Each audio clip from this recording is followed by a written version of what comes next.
Finally UGC ने political science के और बाकी जितने भी एग्जामिनेशंस उन्होंने कंडक्ट करवाई है उसके क्वेश्चन पेपर और आंसर की जारी कर दी है। तो यहाँ पर हम शिफ्ट 2 के क्वेश्चंस को क्विकली देखते हैं और फिर बाद में नेक्स्ट वीडियो में हम डिस्कस करेंगे कि क्या ऐसे कोई क्वेश्चंस हैं जिनके ऊपर चैलेंज किया जा सकता है और उनकी प्रूफ क्या है। तो फटाफट हम इस सेशन में जितने भी क्वेश्चंस हैं शिफ्ट 2 के उसको फटाफट देखते हैं एक एक करके। तो पहला क्वेश्चन पूछा गया है रेडिकल ह्यूमनिज्म के बारे में, जो हमने हमारे मेमोरी बेस्ड टेस्ट में भी किया था, जिसमें आंसर तो काफ़ी इजी था इसका। एम.एन. रॉय जी का ये कॉन्सेप्ट है। तो ये पहला क्वेश्चन था। सेकंड क्वेश्चन पूछा था कि ऐसे कौन से पॉलिटिशियंस है जो 2 राज्यों के मुख्यमंत्री रहे हैं। तो ये क्वेश्चन ने 4 ऑप्शन हमारे सामने यहाँ पर दिए हुए हैं। अगला क्वेश्चन था काफ़ी ट्रिकी क्वेश्चन था, जिसमें नंबर ऑफ वुमेन इलेक्टेड इन लोकसभा पूछा गया था और सामने हमको इलेक्शन ईयर या लोकसभा का नंबर दे दिया था और आपको बताना था कि इसका करेक्ट आंसर क्या है। क्लियर, काफ़ी पुराने डाटा का यूज़ किया है इसमें, तो थोड़ा सा टफ टाइप क्वेश्चन था ये। हालांकि थोड़ा लॉजिकली सॉल्व करते तो एक तुक्के से सॉल्व किया जा सकता था। अगला क्वेश्चन है बहिष्कृत हितकाणी सभा की स्थापना किसने की थी। तो उनका नाम पूछा गया है। यहाँ पर ऑप्शन हमारे सामने चारों दिए हुए हैं, देख लीजिएगा। अगला था नोबेल पीस प्राइज़ किस ऑर्गेनाइजेशन को दिया गया था 2017 में। तो ये भी हमने हमारे मेमोरी बेस्ड टेस्ट में कवर किए थे। ऊपर की एक क्वेश्चन को छोड़ के हमने सभी क्वेश्चन जब तक हमने 5 देखे वो हम कवर कर चुके हैं। अगला था कि पहले इलेक्शन कमिश्नर कौन थे हमारे इंडिया की, ये भी हमने मेमोरी बेस्ड टेस्ट में किया था। फिर जनता पार्टी रिजिम के दौरान स्पीकर कौन थे, इस क्वेश्चन को भी हमने वहाँ डिस्कस किया है, जो कि आंसर जिसका के.डी. हेडगे जी था। फिर था तमिलनाडु के प्रथम मुख्यमंत्री कौन थे। तो इसका आंसर भी हमने वहाँ देखा, C.N. अन्नादुराई जी पहले मुख्यमंत्री थे तमिलनाडु के। फिर था कि which chief minister was removed first time in India by the use और मिस यूज़ ऑफ आर्टिकल 356। तो इनके बारे में हमने देखा था, ये थे केरल के कम्युनिस्ट लीडर E.M.S. नंबूदरीपाद। फिर ये क्वेश्चन अगला है कि इन प्राइम मिनिस्टर्स को क्रोनोलॉजिकल ऑर्डर में देखिए, जो हमने देखे थे कि आफ्टर राजीव गांधी जी के बाद जो शॉर्ट पीरियड्स के लिए जो प्राइम मिनिस्टर्स आए थे तो उनके ऊपर क्वेश्चन पूछा गया। तो यहाँ हमारे सामने दिया हुआ है कि इसका आंसर क्या है, वो आप पॉज करके लगाने की कोशिश कीजिएगा।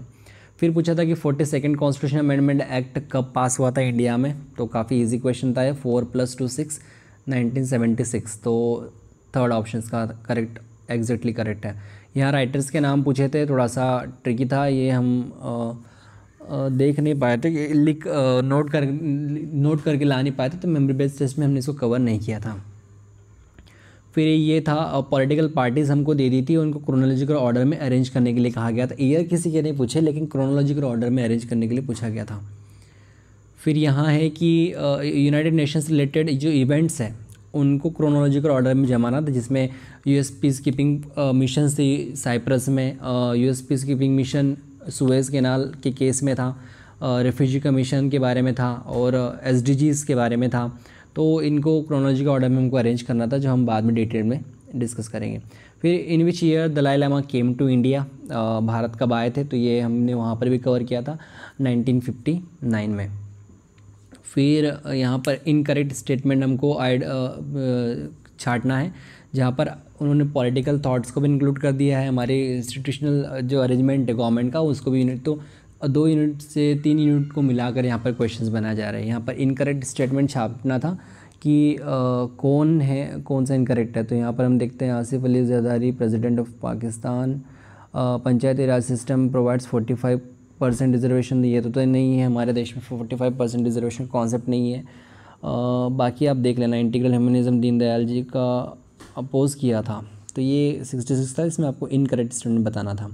फिर यहाँ पर पूछे कि डायरेक्टिव प्रिंसिपल्स स्टेट पॉलिसीज़ जो है और उसको इम्प्लीमेंट करने के लिए जो एक्ट्स लाए हुए थे उनको हमको क्रोनोलॉजिकल ऑर्डर में जमाना था। तो इसको भी हमने वहाँ डिस्कस किया था, हालांकि हमारे पास सभी ऑप्शंस नहीं थे। Mines act, minimum wages act, trade union act हम डिस्कस कर चुके हैं। फिर यहाँ पर हमारे पास various international human rights documents से रिलेटेड ईयर पूछे गए हैं, जिनको हमको अरेंज करना था। Match the column type question था, जिसमें declaration on torture, conventions relating to status of refugees, convention on rights of the child and charter of fundamental rights of the European union, ये चारों को मैच द कॉलम के हिसाब से answer करना था। ठीक है, ये अगला हमारा पॉलिटिकल थ्योरी से है, जिसमें इलाइट थ्योरी के ऊपर पूछा गया था कि इनमें से कौन सा स्टेटमेंट इलाइट थ्योरी से रिलेटेड है और करेक्ट है। तो यहाँ पर हमको इन 5 स्टेटमेंट में से बताना है कौन सा हमारा सही जाता है। फिर यहाँ पर मैच द कॉलम आ गया, अगेन बुक्स और ऑथर के ऊपर है। Parliament in India, how Britain is govern, Mussolini's Italy, और गवर्नमेंट बाय कमेटी। फिर ये कंपैरेटिव पॉलिटिक्स से क्वेश्चन पूछा गया है। David Easton behavioural approach centre में थे और इसके हिसाब से हमको बताना था कि इन 5 में से कौन सा स्टेटमेंट सही है। तो डेविड एस्टन के अगर हमने अच्छे से पढ़ा है कंपैरेटिव पॉलिटिक्स में, तो उसके बेस पे इस क्वेश्चन को आंसर किया जा सकता था। फिर 72nd क्वेश्चन है कि who became first democratically elected woman prime minister in Islamic world. ये भी हमने मेमोरी बेस्ड टेस्ट में कवर किया था, जो कि थे हमारे बेनज़ीर भुट्टो जो पाकिस्तान के। फिर इन इंडिया पाटस्कर कमेटी जो बनी थी उसका मकसद क्या था। ठीक है, हालांकि वहाँ पर जो मैंने बताया था ऑप्शंस चूँकि याद नहीं रहे थे मेमोरी बेस्ड में, तो उस केस में हमने वहाँ बताया था कि आसाम के हिली एरियाज़ के से रिलेटेड वो कमीशन था। लेकिन यहाँ पर हमसे पूछा गया था ऑप्शंस में कि ये पंचायती राज से संबंधित है, फंडामेंटल ड्यूटी से, डेलीगेटेड लेजिस्लेशन से, या मनी बिल से। तो उसको डिटेल में एक बार दोबारा देख लेंगे। तो who conceived the notion of linking pin model, तो ये लिकर्ट के मॉडल के ऊपर क्वेश्चन पूछा गया था। 4 ऑप्शंस दिए थे, डायरेक्ट स्ट्रेट क्वेश्चन था, factual type. Which one of the following US president survived the American Congress impeachment proceeding by single vote in 1868 में। तो ये सिंगल वोट वाला हम वहाँ डिस्कस कर चुके थे, एंड्रू जॉनसन, जिसका ऑप्शन वहाँ पर हमारे पास था। फिर आता है who was the president of parliament of the world's religious at the Chicago in which Swami Vivekananda ने डिलीवर्ड इज फेमस एड्रेस। तो इनके ऊपर पूछा था, थोड़ा सा बहुत ही ज़्यादा लॉजिक लेस क्वेश्चन हमसे पूछा गया है, इलॉजिकल क्वेश्चन पूछा गया है। तो हालांकि इसका आंसर जॉन हेनरी बैरोथ है। इनका नाम बहुत रेयरली सुनने को आता है, लेकिन मुश्किल था पता पाना। फिर था 77 क्वेश्चन कि ये जो ट्रीटीज़ और एग्रीमेंट्स हैं इनको हमको क्रोनोलॉजिकल ऑर्डर में जमाना था। तो ये इंडो पाकिस्तान रिलेशंस से रिलेटेड है, जहाँ पर भारत और पाकिस्तान के दरमियान हुए मेजर इवेंट्स को क्रोनोलॉजिकल ऑर्डर में हमको जमाना था। क्लियर है। तो यहाँ पर अगर 2-3 वीक के बारे में हमको आइडिया है तो इस हिसाब से इसको बनाना ईजी था। फिर इस आर के ऊपर पूछे गए क्वेश्चन बड़े ही अनप्रिडिक्टेबल क्वेश्चन से। पहली बात तो सार्क दुनिया का सबसे घटिया रीजनल ऑर्गेनाइजेशन है, एक प्रकार से डिफंक हो चुका है, और उसके ऊपर इस प्रकार के इतने सारे क्वेश्चन पूछना लॉजिक से परे है। तो यहाँ पर अलग अलग ईयर्स ऑफ सार्क है, जिसमें youth, girl child, environment, disabled person, poverty, eradication, तो अलग अलग है। तो इनको क्रोनोलॉजिकल ऑर्डर में हमको अरेंज करना था, विद डाटा किया जा सकता था, पर कोई इतना डिटेल में नहीं दिखता। फिर था कि आर्टिकल 15 में किस बेस पर डिस्क्रिमिनेशन नहीं किया जा सकता। तो हमारे पास यहाँ 5 ऑप्शंस थे, place of birth, sex, caste, race, religion. तो इनके हिसाब से हमको इसका आंसर करना था। फिर था हमारे लेजिस्लेचर और कंट्रीज़, देशों के नाम देते थे, हम वहाँ कवर कर चुके हैं, और उनकी पार्लियामेंट या उनका जो लेजिस्लेचर है उसका क्या नाम है, संसद के नाम उनके पूछे गए थे। तो अगर हमको 2-3 भी नाम अगर पता होते तो इसको बनाना काफ़ी आसान था। जैसे इज़राइल का पहले से मैच्ड है, तो ये हमारे लिए आसान हो गया था। पाकिस्तान का पहले से मैच्ड है, national assembly, house of Commons and house of representatives, तो ईजी था बना पाना एक प्रकार से। तो ये पूछा था कि रविंद्रनाथ टैगोर जी ने विश्व भारती की स्थापना कब की थी। तो यहाँ पर सीधे सीधे हमसे ईयर पूछ लिया है। यहाँ पर एन.के. सिंह जो चेयरमैन थे 15 फाइनेंस कमीशन के, उनके ऊपर डायरेक्ट क्वेश्चन आ चुका है। 16 फाइनेंस कमीशन भी आ चुका है, पनगरिया जी उनके चेयरपर्सन है। फिर यहाँ पर फ्रेडरिक्स के मॉडल से रिलेटेड क्वेश्चंस आए थे, तो ये हमने वहाँ पर हल्का सा देखा था। हालांकि ये मल्टीपल थिंकर्स, पॉलिटिकल थिंकर्स से ऊपर बना के क्वेश्चन दिया गया है, तो इसमें हमको बताना था कौन कौन सी स्टेटमेंट करेक्ट है। फिर यहाँ पर पूछा है कि 73rd और 74th कॉन्स्टिट्यूशन अमेंडमेंट एक्ट जब हुआ था तो उस टाइम पर प्राइम मिनिस्टर कौन था। ठीक है, काफ़ी अच्छा क्वेश्चन है। अगर हमको आइडिया है इसका कि उस दौरान क्या पॉलिटिकल कंडीशंस देश में चल रही थी और किन हालातों में ये एक्ट पास हुए थे, तो बता पाना आसान था।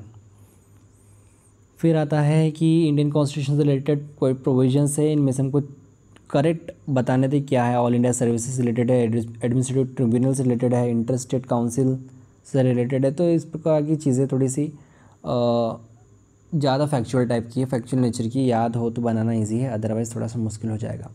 फिर पूछा है कि अब्राहम मास्लो की जो नीड ऑफ हायरार्की थ्योरी है ठीक है, उसके कौन कौन से इसमें क्रोनोलॉजिकल ऑर्डर इनमें से correct standard recording correct answer पूछा कि इनमें से कौन कौन सी मॉस्लो की नीड ऑफ हायरार्की थ्योरी के तहत हम पढ़ते हैं। तो 5 उसमें हायरार्की में 5 फैक्टर्स हैं, तो उनको हमको देखना था कि इनमें से कौन सा नहीं है, तो उसको अलग करना था। ठीक है, यहाँ पर फादरलैंड और होली लैंड का कॉन्सेप्ट किसने दिया था, तो हिंदुत्व की आइडियोलॉजी से रिलेटेड जो फेमस पॉलिटिकल थिंकर है हमारे वी.डी. सावरकर जी, तो उनसे रिलेटेड क्वेश्चन सीधे पूछ लिया गया फैक्चुअल बेस का। फिर यहाँ पर पूछा है कि शेड्यूल्ड एरिया से रिलेटेड आर्टिकल कौन सा है। ठीक है, थोड़ा सा कॉन्स्टिट्यूशन के आर्टिकल्स को भी याद करना इंपॉर्टेंट है, जिस प्रकार के क्वेश्चन यूजीसी पूछ रहा है। फिर पूछा गया है कि नोबेल पीस प्राइज़ किस अमेरिकन प्रेसिडेंट को दिया था रूसो जैपनीज़ वॉर में मेडिएशन करने के लिए, तो ये भी हमने देखा था वहाँ पर थियोडोर रूजवेल्ट जी के बारे में। ठीक है, फिर आते हैं नीति आयोग के बारे में, डायरेक्ट क्वेश्चन है, बच्चों के जैसे क्वेश्चन है, फैक्चुअल टाइप का 2015 वाला। फिर आता है यहाँ पर फाइनेंस कमीशन का किस आर्टिकल से संबंध है, तो ये भी काफ़ी ज़्यादा बार क्वेश्चन रिपीट हो चुके हैं और हमने वो मेमोरी बेस में इसका आंसर भी कवर किया हुआ है। फिर विवेकानंद जी के ब्रह्मदेन के बारे में पूछा गया था, जो हमने वहाँ देखा था, डिस्कस भी किया था कि ये विवेकानंद जी की तो मैगज़ीन नहीं थी, लेकिन उनसे इंस्पायर्ड थी और 1895 से लेकर 1909 तक इसका प्रकाशन शायद चलता रहा था। तो एक बार थोड़ा सा उसको देख लेना, विवेकानंद जी से बारे रिलेटेड और भी फैक्ट्स हैं, बहुत सारी किताबें हैं, तो उनको भी थोड़ा सा पक्का करना पड़ेगा। फिर यहाँ पर दोबारा सार्क आ गया, तो सार्क से रिलेटेड क्वेश्चन है काफ़ी सारे। हालांकि इसमें Bilawal Bhutto Zardari prime minister of Pakistan के बारे में लिखा है, तो ये तो इनकरेक्ट स्टेटमेंट था, तो इसके बेस पे हमको इसको बताना था कौन सा सही है और कौन सा गलत है। तो डी तो बिल्कुल नहीं हो सकता, तो इसमें एलिमिनेशन से हमारे पास ए और 1 और 4 ये बचते थे ऑप्शंस, तो बाकी आप थोड़ा सा देख लीजिएगा। हालांकि association of attempt US president के ऊपर तो नहीं हुए थे, तो कुल मिला के इसका आंसर हो जाएगा 4th एलिमिनेशन से। ठीक है, बाकी एक बार कंफर्म कर लीजिएगा। फिर यहाँ पर हमारे पास दिया है मेंबरशिप ऑफ कॉन्स्टिट्यूशनल असेंबली, थोड़ा सा कॉन्स्टिट्यूशन से रिलेटेड है कि किस क्षेत्र से कितने लोग चुनकर वहाँ पर आए थे। अब तक हम केवल ये याद रखते थे कि कॉन्स्टिट्यूशन असेंबली में कितने मेंबर्स हैं पाकिस्तान के बनने से पहले, पाकिस्तान के बनने के बाद, लेकिन यहाँ क्वेश्चंस पूछे जा रहे हैं कि किस एरिया से कितने इलेक्ट होकर आए थे। ठीक है, तो उसको भी अब थोड़ा सा स्ट्रॉन्ग करना पड़ेगा। ज़रूरी नहीं कि यही क्वेश्चन रिपीट हो, पर इस प्रकार के क्वेश्चन दोबारा रिपीट हो सकते हैं, स्पेशली तब जब ऑनलाइन एग्ज़ाम होगी। फिर आता है कि कॉन्स्टिट्यूशन से रिलेटेड इनमें से कौन सा प्रोविज़न करेक्ट है। ठीक है, गवर्नर से रिलेटेड है, अटॉर्नी जनरल से रिलेटेड है, यूपीएससी चेयरमैन से रिलेटेड है, तो कुल मिलाकर कौन किसे अपॉइंट करता है, तो उसके ऊपर सीधा सीधा क्वेश्चन हमको दे दिया गया है। क्लियर है, तो इन 5 में से हमको बताना है कौन सी स्टेटमेंट करेक्ट है। फिर यहाँ राइटर्स और बुक के ऊपर आ गया, David after, Walter, gene, almond and Powell, तो इनकी बुक्स है। अगर हमको अल्मंड और पॉवेल जैसे जो नाम है जो यूजुअली सुनने में आते हैं, अगर उनकी एक बुक का भी नाम हमको पता होता तो इस क्वेश्चन को बनाना काफ़ी आसान था। फिर यूएस की डेमोक्रेटिक पार्टी की इस्टेब्लिशमेंट कब हुई थी, ये पूछ लिया था, तो यूएस पॉलिटिक्स रिलेटेड क्वेश्चन हमको सीधे सीधे मिल गया यहाँ पर। अब यहाँ पर इंटरनेशनल रिलेशंस तो नहीं कहूँगा, लेकिन इसका संबंध कहीं ना कहीं अगर है तो वो इंटरनेशनल रिलेशंस भी है और कुछ हद तक कंपैरेटिव पॉलिटिक्स, दोनों का मिक्सअप है। तो यहाँ पर कम्युनिस्ट पार्टी के बारे में पूछा है और यूके डिक्लेरेशन ऑफ फ्रीडम से रिलेटेड काफ़ी सारी चीज़ें हैं। आउट ऑफ सिलेबस तो नहीं है, लेकिन यूजुअली ये पढ़ने में आती नहीं है, तो इसका आंसर थोड़ा सा देख लीजिएगा। फिर आता है कि red carefully following fundamental duty से रिलेटेड एक अच्छा क्वेश्चन था, 5 ऑप्शंस थे हमारे पास, और थोड़ा बहुत भी अगर हमको फंडामेंटल ड्यूटीज़ के फैक्चुअल आइडियाज़ होते हैं तो बनाना काफ़ी ईजी था एलिमिनेशन के थ्रू।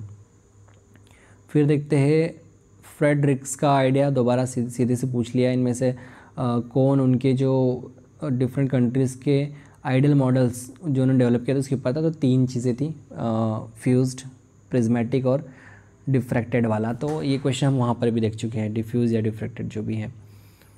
फिर यहाँ पर सीधे सीधे पूछ लिया कि पंचायती विलेज पंचायत ऑर्गेनाइजेशन जो हमारे डीपीएसपी में दिया हुआ है, तो वो किस आर्टिकल के तहत मेंशन्ड है, तो उसका सीधा सीधा हमसे पूछ लिया गया है आर्टिकल का नंबर। यहाँ पर ये भी हमने वहाँ डिस्कस किया था, स्टीव ओडिन का स्टेटमेंट है ये, जहाँ पर उन्होंने और ऑरिबिंदो और हेगल के बीच में एक रिलेशन इस्टेब्लिश करने की कोशिश की थी। फिर आते हैं 14 पॉइंट जो है वो किसने ले डाउन किए थे, तो ये यूएस प्रेसिडेंट थे जिनका नाम था वुडरो विल्सन। तो पब्लिक एडमिनिस्ट्रेशन सबसे पहले हम शुरुआत यहीं से करते हैं। और league of nation, public administration league of Nations का जो है हमारा वर्ड रिलेटेड, वहाँ से इसकी शुरुआत हम देखते हैं जिससे लीग ऑफ नेशन बना था। फिर आता है कि सोमनाथ टेम्पल जो था उसको इनाग्रेशन किसने किया था, तो हमारे पास ऑप्शन है राजेंद्र प्रसाद, ज्ञानी जेल सिंह, नीलम संजीव रेड्डी और राधा कृष्णन जी। तो इनके बारे में भी हम मेमोरी बेस्ड टेस्ट में कवर कर चुके हैं। फिर यहाँ पर हमारे पास दे दी है बहुत सारे बुक्स, 5 बुक्स हैं, उनको हमको क्रोनोलॉजिकल ऑर्डर में जमाना था। अगर हमने पॉलिटिकल थिंकर्स को क्रोनोलॉजिकल ऑर्डर में पढ़ा है तो इस बुक और उनकी बुक्स के नाम भी हम यहाँ दे तो थोड़ा सा एक आइडिया लगा सकते थे, अदरवाइज़ एक टफ टाइप का क्वेश्चन था। फिर जवाहरलाल नेहरू जी से संबंधित क्वेश्चन हमको यहाँ देखने को मिल रहा है कि जवाहरलाल नेहरू जी के बाद ऐसे कौन से भारत के प्रधानमंत्री हैं जिन्होंने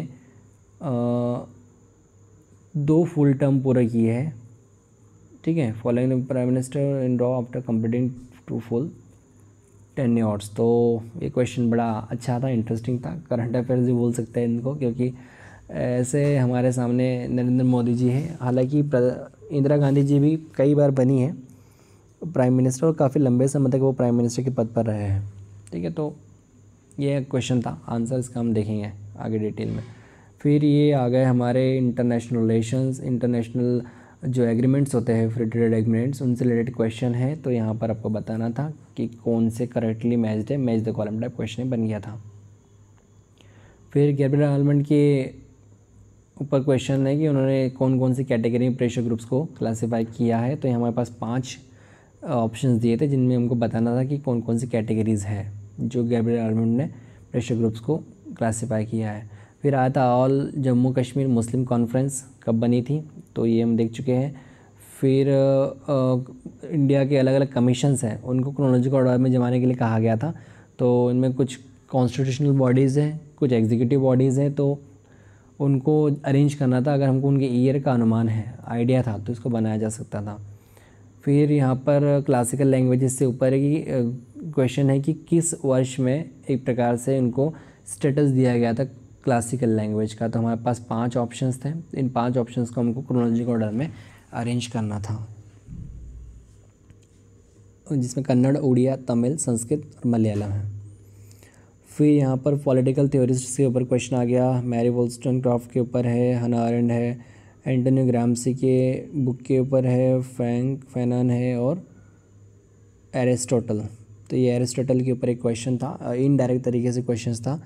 तो किसी ने कमेंट में ये डाला भी था कि एरिस्टोटल वगैरह प्लेटो के ऊपर कोई क्वेश्चन नहीं था, तो मुझे इतना याद रह नहीं पाया था पेपर, तो इसके बेस पर ये मैंने कहा था कि इसमें एक एरिस्टोटल से रिलेटेड कोई स्टेटमेंट था। फिर यहाँ पर हमारे प्रेसिडेंट रूल के ऊपर एक बकवास सा क्वेश्चन आया था, क्योंकि इंडिया में न जाने कितनी बार प्रेसिडेंट रूल लग चुके हैं, तो ऐसे में हर एक स्टेट में लगे प्रेसिडेंट रूल को याद रखना पॉसिबल नहीं है। फिर भी नेट यूजीसी है, कुछ भी हो सकता है, कुछ भी कर सकता है। फिर यहाँ पर आता है नीति आयोग, एआरसी से रिलेटेड, मतलब एक प्रकार से हमारे अलग अलग जो रिफॉर्म्स के प्रयास हुए या जो चेंजेस आए एक प्रकार से, उनके ऊपर एक क्वेश्चन से पूछा गया। कंज्यूमर प्रोटेक्शन एक्ट के ऊपर है, जो कि लेटेस्ट अमेंडमेंट हुआ है, तो वो तो करंट अफेयर्स का पार्ट हो गया है, एआरसी के ऊपर है। तो इनमें से हमको बताना था कि कौन सा स्टेटमेंट करेक्ट था। फिर है ये ज्योतिबा फुले जी के स्कूल के बारे में, जो उन्होंने पुणे में खोला था, ठीक है। जब हमने इसका ईयर चेक किया था, तो ईयर हमने देखा था 1848 लिखा हुआ है, लेकिन यहाँ पर ऑप्शन में 1848 है नहीं, तो एक बार उसको दोबारा कंफर्म करना पड़ेगा कि क्या कोई और भी सोर्सेस में इस 1848 के अलावा कुछ और दिया है क्या। तो ये एक थोड़ा सा क्वेश्चन हो सकता है चैलेंजेबल, या हो सकता है कि मैंने जिस सोर्स से वो आंसर देखा था वो गलत हो, तो एक बार इसको थोड़ा सा ध्यान दे लेना। फिर यहाँ पर पूछा है सार्क के जनरल सेक्रेटरी, अद्भुत है, उनके टेन्योर पूछ ले किस वर्ष से किस वर्ष तक थे, गज़ब, अद्भुत। फिर मूक नायक न्यूज़पेपर के बारे में था, तो किसने पब्लिश किया था, तो मराठी का था, जो कि डॉक्टर BR अम्बेडकर जी का था। फिर यहाँ वापस बुक के ऊपर क्वेश्चन आ गए, वेस्टर्न थिंकर्स पॉलिटिकल थॉट्स के ऊपर, theory of justice, philosophy of rights towards the rational society in state and revolution, और यहाँ पर राइटर्स के नाम दिए हैं, तो उसको देख लेगा। फिर यहाँ पर भारत के प्रेसिडेंट्स के टेन्योर पूछ लिए, सीधे सीधे टेन्योर पूछ लिए, अद्भुत तरीके से टेन्योर पूछ लिए, क्या बात है। तो इनको हमको बताना था कि किसकी जोड़ी कहाँ बनेगी, ए की कहाँ बनेगी, बी की कहाँ बनेगी, सी की, डी की कहाँ बनेगी। फिर यहाँ वापस एक क्वेश्चन आ गया हमारे पास, अगेन यहाँ सार्क दिख रहा है हमको, ठीक है। यहाँ पर हमको मैगजीनी की बुक के बारे में पूछा गया है, वीटी सावर के बारे में है। तो ये अभिनव भारत सोसाइटी का था, ठीक है। ये क्वेश्चन उस वक्त जब बनाया था तो कन्फ्यूजन था कि अनुशीलन समिति था या अनुभव भारत था, तो यहाँ पर ये था अनुभव भारत के संबंध में, ठीक है। तो यहाँ पर बताया सिंपल पूछा गया था कि कौन से स्टेटमेंट करेक्ट है, तो एलिमिनेशन से करना पड़ता तो शायद इजीली बन जाता अगर 2-3 फैक्ट पता होते तो। फिर डीप इकोलॉजी के ऊपर क्वेश्चन आया हुआ है, ठीक है, और नीज वाले जो काफ़ी बार दिख चुके हैं इसको। फिर यहाँ per year of creation of other states के ऊपर क्वेश्चन है कि भारत में कौन सा राज्य कब बना था, तो ये तो स्टेट रीऑर्गेनाइजेशन के तहत हमको पढ़ना ही पड़ता है, तो बताना थोड़ा सा आसान था इसको, क्लियर है। जैसे कि झारखंड है जो कि बिहार से अलग हुआ है वहाँ पर, तो फिर तेलंगाना हमारा लेटेस्ट क्रिएशन है, गोवा है, ठीक है, गोवा जिनको 61 में पुर्तगाल से लिबरेट करवाया था और बाद में उसको स्टेटहुड दिया गया था, और सिक्किम है हमारे से। तो इनको हमको मैच द करेक्ट करना था, एलिमिनेशन से अगर एक दो ही पता होते तो बनाना आसान था। फिर वापस वेस्टर्न पॉलिटिकल थॉट से आ गए, यहाँ पर बुक्स, उनके कॉन्सेप्ट से रिलेटेड, कॉन्स्टिट्यूशन से रिलेटेड काफ़ी सारे ऑप्शंस दिए हुए हैं जिनमें हमको करेक्ट वाले को छांटना था। फिर आता है हमारे स्पीकर्स ऑफ लोकसभा के बारे में, क्रोनोलॉजी पूछ ली है, तो मालवनकर जी से लेकर आखिर में ओम बिरला जी तक अगर पता है तो हमारे पास ए और सी तो पता चल गया कि ए पहले में आएगा और सी लास्ट में आएगा, बाकी हमको उसको अरेंज करना था। शायद एक ही ऐसा ऑप्शन था जहाँ ए और सी का कॉम्बिनेशन था, 2 वाला, क्लियर, राइट है। तो इस तरह से क्वेश्चंस थे। फिर यहाँ पर there is nothing absolute in management affairs seldom we have statement based question है, तो यहाँ पर हमको बताना था। तो चूँकि मैनेजमेंट से रिलेटेड है तो पॉलिटिकल थिंकर्स को हमको देखना है कौन मैनेजमेंट से रिलेटेड और किसकी है कॉन्सेप्ट था। फिर यहाँ देखिए तो ये हमारे डीपीएसपी और फंडामेंटल राइट्स को लेकर जो जंग चली थी कॉन्स्टिट्यूशनल सुप्रीम कोर्ट के अंदर लंबे समय तक, तो उससे रिलेटेड जो माइलस्टोन लैंडमार्क केसेस है तो उनकी क्रोनोलॉजी हमसे सीधे सीधे पूछ लिए थे, ठीक है। जो एक ही को पालन शुरू होता है और हम आखिरी में इसका अंत देखते हैं इंदिरा साहनी जी के केस के ऊपर, तो उसको हमको अरेंज करना था डी से ई के बीच में, ठीक है। तो डी से ई के बीच वाला एक ही ऑप्शन था यहाँ पर, ऑप्शन नंबर 2। उसके अलावा तो मुझे कुछ नज़र नहीं आ रहा है। फिर भी एक बार कंफर्म कर लीजिएगा, हो सकता है कि मेरा फैक्ट गलत हो। फिर यहाँ बर्मा को कब ब्रिटिश से अलग कर दिया गया था, तो एक सिंपल सा क्वेश्चन हमारे सामने पूछा गया है, ठीक है। Indian government of India act के बाद हम देखते हैं कि बर्मा को अलग कर दिया जाता है। फिर यहाँ पर की कॉन्सेप्ट्स और बुक्स के बारे में यहाँ पर ये क्वेश्चन है जहाँ पर पूछा गया है कौन सी स्टेटमेंट करेक्ट है। The ethnic origin of Nations, invented tradition और जनरल विल, जॉन लॉक के कॉन्सेप्ट, ऑस गेलनर, तो देखना पड़ेगा कि कौन सा इसमें करेक्ट था, ठीक है। यहाँ पर फिर पूछा है कि इंडियन कॉन्स्टिट्यूशन अमेंडमेंट जो अलग अलग हुए हैं, जो करेक्शंस हमने किए हैं, तो उनको हमको क्रोनोलॉजिकल ऑर्डर में अरेंज करना था, क्लियर है। तो वुमेन रिजर्वेशन एक्ट तो अभी लेटेस्ट वाला है, ई वाला, ठीक है। तो ई तो लास्ट में 2 ही जगह है, तो इस हिसाब से इसको हमको बनाना था, ठीक है। ये प्रीएम्बल में एडिशन तो हम 42nd कॉन्स्टिट्यूशन अमेंडमेंट एक्ट में देते हैं 1976 में, और बाकी मैथिली वगैरह थोड़ा सा एक बार वेरीफाई करना पड़ेगा। फिर आगे बढ़े तो यूएन जनरल सेक्रेटरी के ऊपर क्वेश्चंस आ गए थे जिनको क्रोनोलॉजिकल ऑर्डर में हमको अरेंज करना था, ठीक है। तो चूँकि इनके टेन्योर 10 सालों के थे और अब तक कम ही हुए, 6-7 ही हुए, तो इस क्वेश्चन को बनाना थोड़ा सा आसान था। फिर आ जाते हैं हमारे जुडिशल सिस्टम से रिलेटेड है, तो ये judicial system Canada, US, UK अलग अलग जगहों के जुडिशल सिस्टम को यहाँ कंपेयर किया गया था, और कुल मिला के role of executive and legislature in the appointment of जजेस के ऊपर एक क्वेश्चन था हमारा। थोड़ा सा टफ क्वेश्चन था क्योंकि अदर स्टेट, अदर पॉलिटी के बारे में हमको क्वेश्चन पूछे गए हैं, कनाडा के, यूएस के, यूके के, ठीक है। फिर यहाँ पर हमारे फ्रीडम स्ट्रगल से रिलेटेड जो की इवेंट्स हैं उनको क्रोनोलॉजिकल ऑर्डर में जमाने के लिए कहा गया है। तो ये क्वेश्चन रिलेटिवली इजी था क्योंकि ये ऐसे इवेंट्स हैं जिनके सबसे पहले हम ये तो याद कर ही लेते हैं, जैसे नॉन कोऑपरेटिव मूवमेंट हो गया, ठीक है, चंपारण मूवमेंट हो गया, गांधी जी का पहला वाला, ठीक है। उसके बाद वल्लभ भाई पटेल जी के खेड़ा सत्याग्रह, अहमदाबाद मिल केस वाला है, ठीक है। सिविल डिसोबीडियंस, पूर्ण स्वराज जो कांग्रेस का था लाहौर अधिवेशन वाला, तो ईजी क्वेश्चन था रिलेटिवली। फिर यहाँ पर फिर से आ गया है यूनाइटेड नेशंस से रिलेटेड कॉन्सेप्ट्स, तो कुल मिलाकर इसमें एक तो किस सेक्रेटरी को कब अपॉइंट किया गया उसके ऊपर है, और यूएस के जो मिशन है उसके ऊपर है। तो ये क्वेश्चन यहाँ पर हल्का सा रिपीटेड है, जो दोनों कॉन्सेप्ट है सी और डी, ये हम पहले भी देख चुके हैं। यूएन रिलेटेड क्रोनोलॉजी हम जो हमसे पूछी गई थी, तो अगर वहाँ से हमको एक आइडिया मिलता तो हम इसको ईजिली बना सकते थे।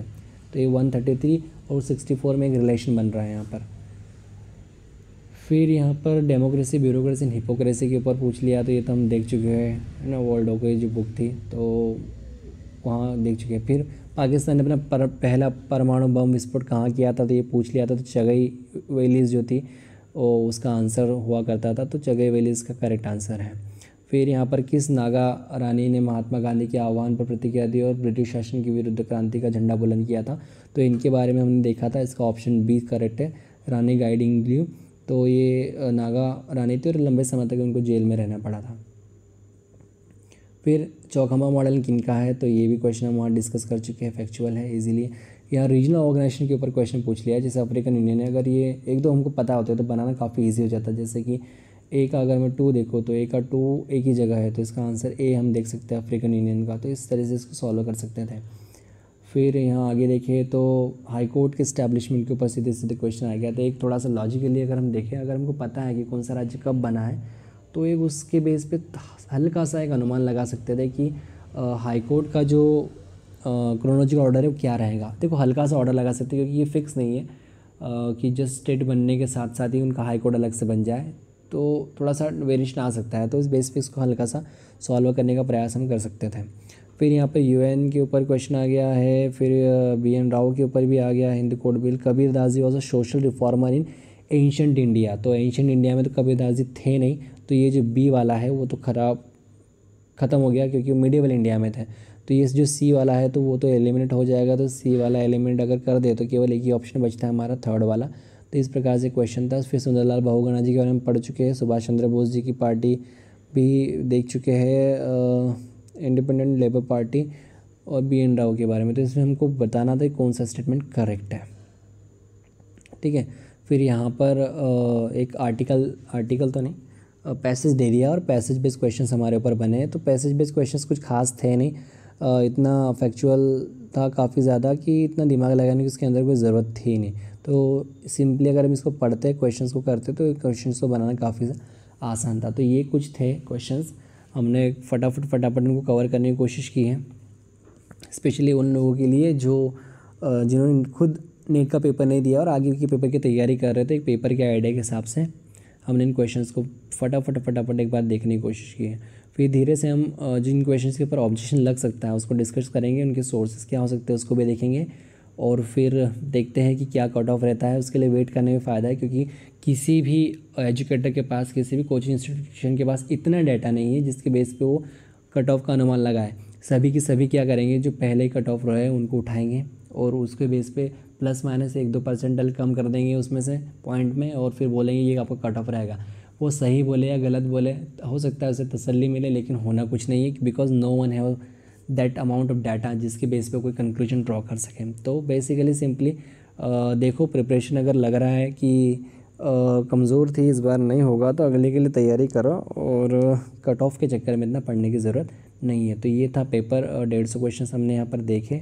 कुछ क्या मैक्सिमम तो हम पहले ही इनको डिस्कस कर चुके हैं, लगभग 70 क्वेश्चन हमने डिस्कस किए थे मेमोरी बेस्ड में। इसी में से हर एक को लिख पाना मुश्किल था, जैसे कि बुक से रिलेटेड जो क्वेश्चंस थे